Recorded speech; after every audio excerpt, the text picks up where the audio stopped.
Alcoholics anonymous தினமும் நம் சிந்தனைக்கு. மார்ச் 30. நமது குழுவின் மனசாட்சி.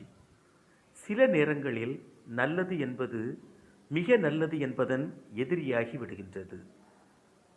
இந்த வார்த்தைகள் ஏஐயின் ஒவ்வொரு பகுதிக்கும் பொருத்தமானவை என எண்ணுகின்றேன்.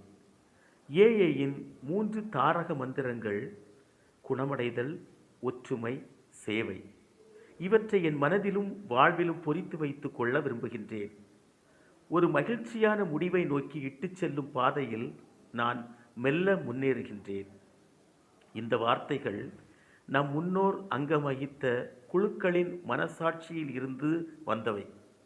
இதுவே நமது 2வது கோட்பாட்டின் சாராம்சம். நமது தலைவர்கள் நமது நம்பிக்கையை பெற்ற தொண்டர்கள். அவர்கள் ஆதிக்கம் செலுத்துவதில்லை. நம் முன்னோர்கள் இவ்வாறு நினைத்திருக்கின்றார்கள். நமது குழுவின் ஆலோசனைகளில் நாம் இது நல்லது என்று எப்பொழுதும் ஒரு முடிவுக்கு வந்துவிடக்கூடாது. மிக நல்லது என்ற ஒன்றுக்காக உழைத்து கொண்டே இருக்க வேண்டும்.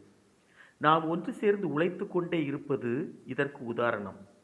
நமது குழுவின் மனசாட்சியின் மூலம் இறைவன் தன்னை வெளிப்படுத்துகின்றார் என்பது நாம் ஒருமித்து உழைப்பதன் மூலம் நிரூபணமாகின்றது. இதுபோன்ற அனுபவங்கள் என்னை சரியான குணமடையும் பாதையில் இட்டு செல்கின்றன. நான் எனது ஊக்கத்தை அடக்கம், பொறுப்பு, நன்றியுடைமை போன்ற நற்குணங்களுடன் சேர்த்து கொண்டு அதன் மூலம் இந்த ஒரு நாள் அடிப்படையிலான திட்டத்தில் வாழ்வதில் உள்ள மகிழ்ச்சியை அறிகின்றேன். நன்றி.